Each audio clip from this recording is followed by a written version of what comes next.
Hey everybody, I'm Rick. Welcome to Talking Habs, where you get your daily fix of Bleu Blanc Rouge. All right, everybody. So this video, I'm going to do my version of the Montreal Canadiens Seattle expansion protected list. So the info on that is that the expansion draft for Seattle is coming up in 1 week as of this shooting of this video. So there's 7 days.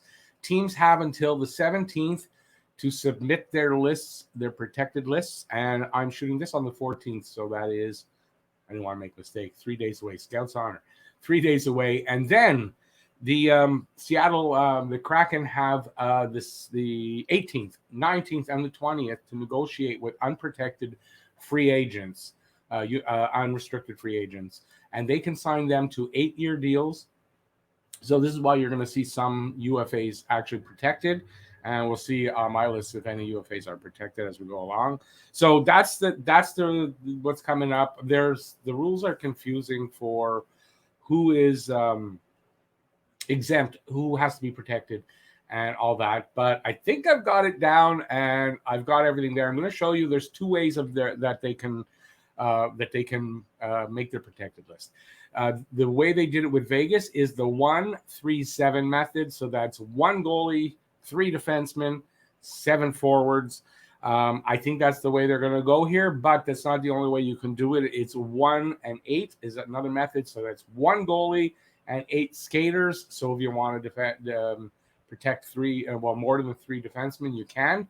Although I don't, it's not for goalies. You can still only protect 1 goalie. So I'm going to give you my thoughts on both of those strategies, and you can give me your thoughts on whatever I'm proposing here in the comment section. Please do that. So before we do get to all of that, if you're a Habs fan like I am, subscribe and ring the bell. Leave a comment, give a thumbs up if you like the video, and yeah, we'll get right into the video now. So like I said, there's 2 methods that they can do this.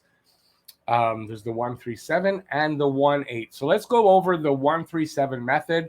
I'll show you the goalies list, the defense list, and then the forwards list. I'll give you my opinions, and then I'll show you the 1-8. I'm going to show you then the list as I think they might be altogether, and then I will give you my opinion on how they I'll give an order of who I think might get picked, right? So who I think might get picked first. I'll give you my second pick, and then 5 of them I'm going to give you. It's a long ass way of saying, yeah, I'm going to give you 5 picks that I think might happen. Well, one of them I think will go, and that depends on a couple of things. Actually depends on one thing. Montreal might make a deal between now and the 17th. I don't know if that happens. This could change. It's hard to tell. All right. So first is the goalies. This is the 1-3-7 method. So if I do, okay, it's not responding. There we go. It took its time. It's probably going to change because for some reason this is working really slow. So we got the 1-3-7 goalies. I've got Price as being the protected goalie, and yeah, my thing just doesn't want to work for me. I can't pause, so what I'll probably do is just I'll have to go and edit this out, but here we go. If I don't edit it out, have a laugh. So Price is definitely going to be the guy protected. For 2 reasons. I mean, he has Carey Price, and he has the no movement clause. So he has to be protected unless he waives that. He had until, I think, yesterday, maybe today, to do that, and the no news out, and he's not going to be doing that. I don't think they're even going to ask him. Exempt from the goalies is Caden Primo. Caden Primo has less than 2 years as a professional hockey player, and maybe a couple other things that disqualify him, but that makes him exempt. Unprotected, Jake Allen, Michael McNiven, and Charlie Lindgren, who is a UFA, so that he doesn't actually get that full status until after the draft. So, I mean, I doubt they're going to take Lindgren. So, if they're going to take a goalie from Montreal, it's going to be Jake Allen. Doesn't mean that I think that Jake Allen is going to be the guy that's protected, but so it's clear Price is going to be the guy that Montreal is protecting, and Jake Allen is going to be the prize left unprotected if they want to go with Montreal's goalie. Next up is the defense. Let's see how long this takes. Oh, look at that. Happened right away. So protected, Jeff Petrie, because Jeff Petrie will have a no movement clause. I don't know if he's got a modified no trade, but the no movement kicks in for next season. But I think because of the way the seasons were, I think it actually kicks in now. It's kicked in because of they didn't change the contracts, right? Because of the COVID and the seasons got all screwed up. I don't think they changed the date of these things kicking in. So I think as of July 1st, which is when it would have kicked in normal times, I think it did. So he's got the no movement clause, has to be protected. For me personally, I think they should leave Shea Weber unprotected, but they won't. They won't leave Shea Weber unprotected. I think between Sherratt and Edmondson, I think they're going to protect Edmondson. He has 3 years left on his contract. Sherratt has 1. Therefore, he is a better to keep because Sherratt will have to get a raise next year if you're going to re-sign him. Edmondson does not. That's one reason. I think Edmondson overall is the better guy to keep and better defenseman. I think they will do that. Exempt is Alex Romanov because of, as I said, less than 2 years as a professional. He will not. He's not. He's exempt. That's the word I'm looking for. Unprotected. I think you got to leave Sherratt unprotected. Kulak. I think of the guys you got to leave unprotected, those guys could get picked. I think Sherratt might. You'll see in my list after. Cale Fleury. I doubt they're going to take Cale Fleury. They're not going to take Merrill, and they're not going to take Gustafson. But those are the guys that they can take. Now I've clicked on this, and hopefully it'll remove itself soon, so you can see me. There you go. Works fast when it wants and slow when it wants. So next up are the forwards. I can't get all of that in one, so we're going to do it in 2. Protected Gallagher, because he also has that no movement clause that just kicked in. Anderson's getting protected. Toffoli's getting protected. I think KK gets protected. I think Jake Evans gets protected because of the way it's set up. Anyways, Evans is longer than 2 years as a professional. Remember, that's the key word, professional. So that means even if he's played 2, 3, 4 years in the AHL, he's qualified because that's more than 2 years as a professional, right? I think they protect Arturi Lehkonen. And I'm leaning towards Phil Deneau, even though he's a UFA. I have a feeling Seattle might reach out for Deneau and try to sign him if you don't protect him. And the other option really is Byron. And a lot of other people are saying Byron. I'm going to go with Deneau. I think Deneau wants to stay here. I think he's going to stay here. If I'm the Canadiens, I don't want him to have the lure from Seattle with a huge contract for 8 years that they can give him. I just think that I'm going to want to protect him. Exempt. We'll go to the second part of this. So Nick Suzuki is exempt because he's only finished 2 years. He has to be more than 2 years, so 2 years or less. And because remember, he didn't play in the AHL. Cole Caulfield, he's not even a rookie. Ryan Poehling, I believe Ryan Poehling has finished his second year as a professional, so he's exempt. Unprotected.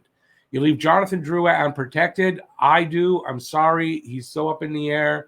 I honestly don't know if he plays here again anyway. I leave him unprotected. Byron, because I think I'm going to take Deneau because I really don't want to lose him possibly to a huge contract by Seattle. So I'm going to leave Byron open. Tatar, UFA, he's not coming back. It's already been said. So he's unprotected. Armia, problem is he can't really find a spot. So you're going to leave him out there and hopefully they don't take him.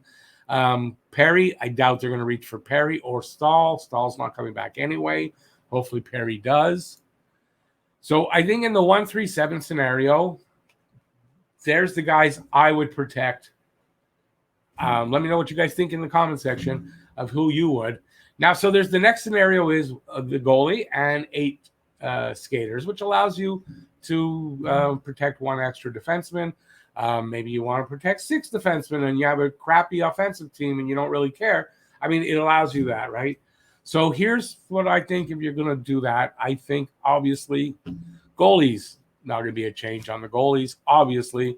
So no need. I mean, I've split up there, but there's no change on the goalies because it's still going to be priced. It's just you're not going to be price open, especially not after the playoffs he had.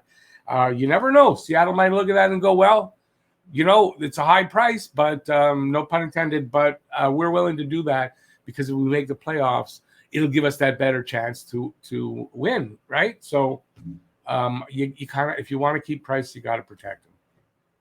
At this point, after the playoffs, like before the playoffs, I kind of would have said, leave him open. They're not going to take him, but I don't know now. He had such a great playoffs that I don't know. I wouldn't take the chance. Defense. So you got to drop. You're going to add an extra defenseman. So in this case, unless there's a move to make a trade, everyone knows. I don't know if everyone knows, but Nick Leddy is a possibility. It's being talked about from the Islanders. If there's a deal there, Islanders need to move him. It could change things on this side if Montreal did reach out to get Leddy. But since that hasn't happened, you're protecting Weber, Petrie because of the no movement clause, Edmondson, and Sherratt. So Sherratt gets in there. You keep that 4 guys that got you through the playoffs as far as they did. And I think you go with there. Exempt still is Romanov and unprotected. Still the same guys unprotected. I don't have to go over that. I don't think anyway, because that'll leave Kulak. It'll leave Romanov doesn't have to be, and Fleury, Merrill, Gustafson. I think Kulak is a possibility. We'll talk about it in a sec, but you got to leave him unprotected. Forwards protected. Gallagher, no moving clause. Have to protect him unless he waives it. And if Brendan Gallagher, he's not waiving that. Josh Anderson has to be protected. This guy come on. He signed for the next 6 years. And come on. You're going to protect Josh. Josh Anderson and Brendan Gallagher are basically the same player. And Anderson just has the size. And he has that Gallagher speed to go along with that size. So Tyler Toffoli on a great contract. You have him for the next 3 years. There's no way you're not protecting him. And I don't think anybody's willing to unprotect or keep KK unprotected. So Kotkaniemi, who's KK, you got to protect KK. So I think those are your 4 forwards. Unprotected. Drouin, Byron, Lehkonen, who I don't like leaving unprotected, but because I think he's an option for them, and Evans, who I think Seattle could look upon as well, depending on what they're looking for, depending on who the guys they're already drafting or how ahead of them, and salary structure, So that's a thing. So let's look at who I think is protected in the 137. So I think this is going to be the list that Montreal is going to submit on the 17th. Personally, this is what I think is going to be the list. So you got Price, you got Weber, Petrie, and Edmondson for the defense. You got Gallagher, Anderson, Toffoli, KK, Deneau, even though he's a UFA, Lehkonen, and Evans. I think this is the protected list that Montreal goes with on the 17th. So I think that we'll talk about that in a second. If they go the 1-8 option, which I don't think they're going to do, but if they do go that way because they want to get Sherratt in there, we're looking at Price as the goalie. That's obvious. Weber, Sherratt, Petrie, and Edmondson as your defensive core, which means the guys that got you through that playoff run, they're staying here, that big, tough, physical defense. But then again, you're going to be down that puck mover. So maybe, it's another reason I don't think they're going to do this. And on the other side, you've got for the forwards, Gallagher, Anderson, Toffoli, and KK. And that leaves, who do I think is going to be possibly picked? I'm going to give you the order. It's obvious. I think they're going to go with the 137. I've said it, and I don't see why they don't. I think they're going to go that way. So this is based on that. I think they're going to go with the 137 option. So I think from 1 to 5, this is who might get picked in that order. This is the odds. The odds going down, I guess. I don't know how to put it. So I really think that with the 137, if they do, think of it, Sherratt is signed for 1 more season, Edmondson for 3 at the same money. If you keep Sherratt next season, you're giving him a raise at a time when that's not really a good timing. With Edmondson, you do not have to give him a raise. I think just that alone gives you Edmondson as being the protected guy. Plus, I do think Edmondson gives you better all around better talent.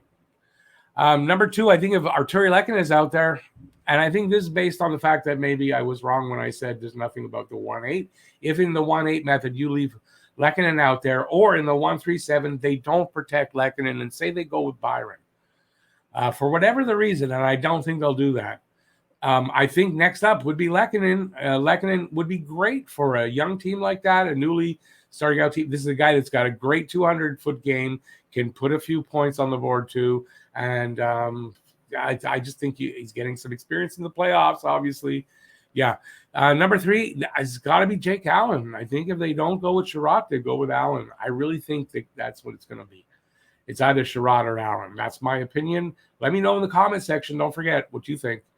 Then I think Kulak is a great option for them. He's not making a lot of money. Signed for this one more season. And I think he's a good young defenseman that can slot in to a young defensive core. So I think he's an option. And then number 5 is kind of the guy I really kind of hope that they do pick is Jonathan Drouin. With all the unknown and all that, I kind of hope they will. But do I really think they will? I think it's highly doubtful that with, as I just said, with all the unknowns on Drouin, I clicked and hopefully there you go. With all the unknowns on Drouin, I do hope that, or I do think, excuse me, that they will not go that direction. I don't see why they would. It doesn't make any sense if they would, but we can always kind of hope. It's not a knock on Drouin. It's really not. I think it's just at a point where it's enough now. Let him go somewhere else. And if the problem has been the pressure here in Montreal, well, that'll solve the problem. I think that might be the best way to go. But I don't know if there's any way to guarantee it. Maybe Montreal can make a deal with Seattle that they give them something else, like maybe a Norlinder, some kind of a prospect, and they take Drouin. I mean, that could maybe happen. I don't know. So there you go. That's everything that I think. Let me know what you think in the comment section about my lists, and any changes you would make to it. Let me know in the comment section. Give a thumbs up if you like the video, and subscribe. Ring the notifications bell, and that'll get you your daily fix of Bleu Blanc Rouge right here at Talkin' Habs. And if you want, and I would encourage it for sure, because we're doing a membership drive tonight, as a matter of fact. Tonight I'm doing this video. Join. Hit that join button. Take a membership. Starts as low as $1.99, and go from there. So thanks everybody for watching. I really do appreciate it. Stay safe out there, and peace out, y'all. Till the next one. Bye, everybody.